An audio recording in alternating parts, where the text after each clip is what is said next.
As we come to the end of another year here at Great Western Hospitals, I want to take a few minutes to reflect on everything our 5,500 strong workforce and our patients and local population have achieved.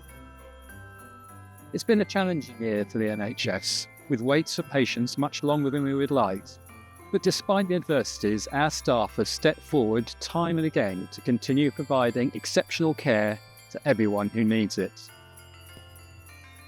We've joined forces with Royal United Hospitals and Salisbury to become one group and welcome our new Group Trust Chief Executive, Cara Charles-Barks, which will mean we can share resources and innovations to improve the care provided to patients right across Bath, Somerset and Wiltshire. Here in Swindon, we've seen over 1 million patient contacts this year. We've welcomed over 3,500 babies into the world and saw over 450,000 patients in our outpatient clinics, cared for 124,000 patients in urgent and emergency care services, and treated 7,500 patients in the place that they call home. This year also saw the opening of the biggest capital investment to the site since the hospital opened 22 years ago, with the first patient through the doors of our new emergency department in September of this year. This was closely followed by the opening of our first ever children's emergency unit in October and a joint located medical assessment unit bringing together acute medicine services to work more collaboratively with those needing urgent care.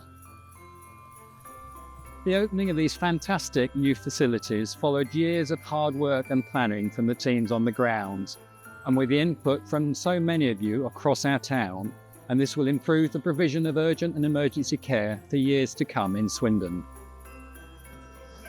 We've welcomed a number of new staff to our team this year. We've supported more T-level students, introduced additional placements for those on the Project Search programme in partnership with Swindon New College, and supported more staff to settle into life in the UK after they joined the Trust from overseas. This and many other improvements aside were all supported by our continuous improvement programme Improving Together, which has now seen almost 1,000 staff complete the training and be given the tools needed to make real change happen in their own areas of work.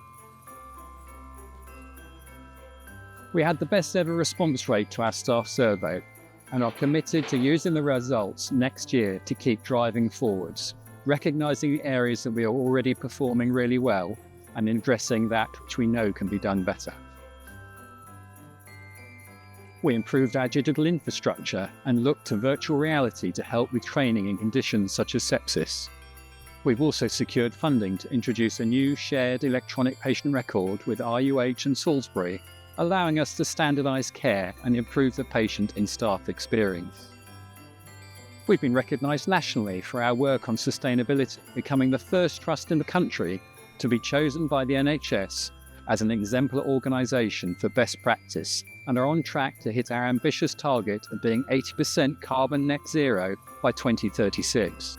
Our trust charity, Brighter Futures, continue to support us across the organisation by working with fantastic members of our local community to raise the funds to provide that extra special level of care over and above what the NHS can afford. The Trust was re-accredited as a veteran-aware organisation, recognising our commitments to those in the armed forces. And over 500 volunteers have given up to 3,000 hours a month of work to provide truly exceptional support to our patients on the wards. It's not just the work we do in the hospital that makes all the difference, but also the care our community teams provide to patients in the place that they call home. This includes working with partners in social care, charities and primary care to give patients the best chance of recovery outside of a hospital environment through programmes such as exercise sessions for care home residents, life-saving lung checks in mobile facilities, and looking after patients on our virtual wards, which we call Hospital at Home. From April, we will hand over the provision of community care across our region to HCRG and will work closely with their team to support the delivery of great care in people's homes. In the meantime, we will continue to provide support to those members of staff who will be transferring over to HCRG. As Christmas approaches, I also wanted to take this opportunity to say thank you. Thank you firstly to our staff who dedicate their lives to saving others, to our partners who work with us to keep services running, and to our incredible local community who rally behind us every day to show your support for the NHS. We really couldn't do it without you.